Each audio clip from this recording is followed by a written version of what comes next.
Segunda parte do programa, eu tenho que falar a vocês sobre um tema que está bombando nas redes, é o segundo corte do dia, ou da noite, para mostrar a vocês a que ponto nós chegamos. Mas, para isso, eu vou colocar um vídeo. Eu não sei, não. Primeiro eu vou contar a história da uva, parreira, vinho. Bem, primeiro grande ataque biológico que se tem notícia no mundo, dizem que foi acidente, mas foi acidente?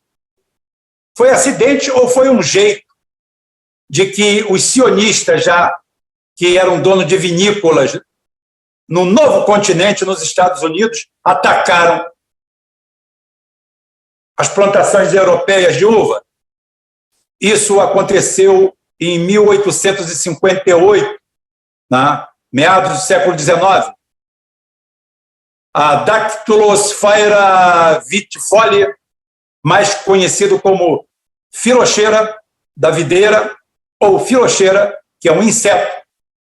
Atenção, não tem conserto até hoje. É um pulgão que ataca as videiras e apodrece as suas raízes. Primeira manifestação foi em 1863.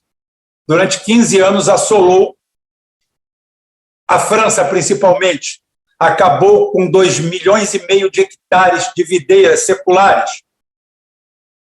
Ela só começou a regredir quando Jules-Émile Planchot, botânico e entomologista, ou seja, era especialista em insetos também, conseguiu fazer o controle dessa praga ao fazer o cruzamento das videiras que existiam lá com a Vitis riparia e a Vitis vinifera, que eram as cepas americanas que foram contaminadas para lá e destruíram todos os vinhedos da França, boa parte de Portugal, uma parte da Espanha. Destruíram tudo, e nessa hora aparece o vinho californiano, o vinho americano começa a ter destaque.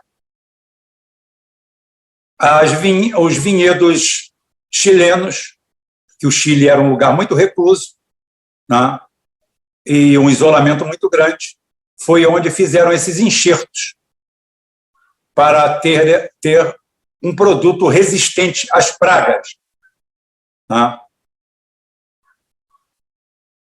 Hoje as vinícolas do mundo são dominadas por grandes conglomerados. Eu não sei o que tem, que banqueiro gosta tanto de vinícola.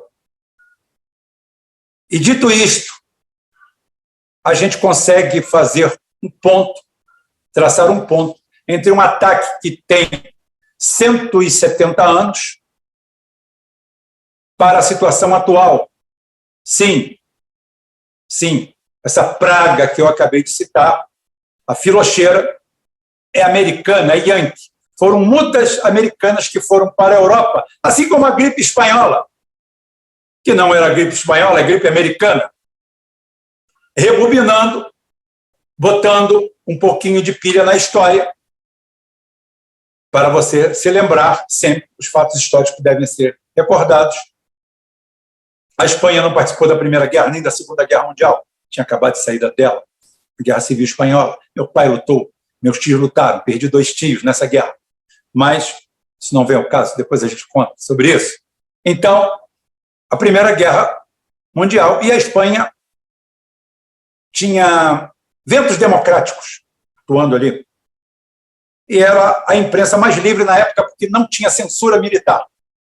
Então, foi ali, na Espanha, que apareceram os primeiros relatos de uma gripe, de uma virose muito violenta que atacava as pessoas e tinha um índice de mortalidade alto, ao contrário da Covid. Tinha um índice de mortalidade alto. Minha avó e minha tia mais velha, as duas, ambas Manuela, como minha irmã, inclusive não queriam que meu pai colocasse o nome de Manuela, porque era um nome que não deu sorte na família.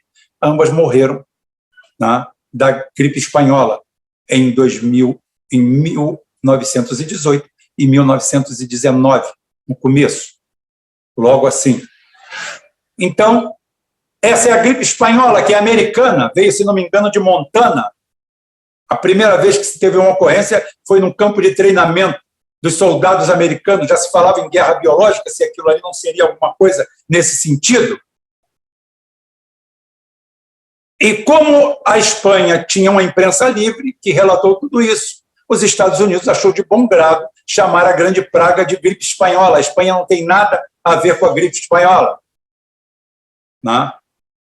Assim como isso aqui, a filoxera de videira, que está aí até hoje. Ataca as videiras do mundo até hoje. Hoje com algumas cepas resistentes e outras. Então, cuidado quando você vê um grande ataque às vinícolas brasileiras, que há 30 anos atrás produziam um vinho muito bom para você lavar os pés. Né? Mas um vinho que não era respeitado em lugar nenhum do mundo. Era considerado um vinho de quinta categoria. Mas isso mudou.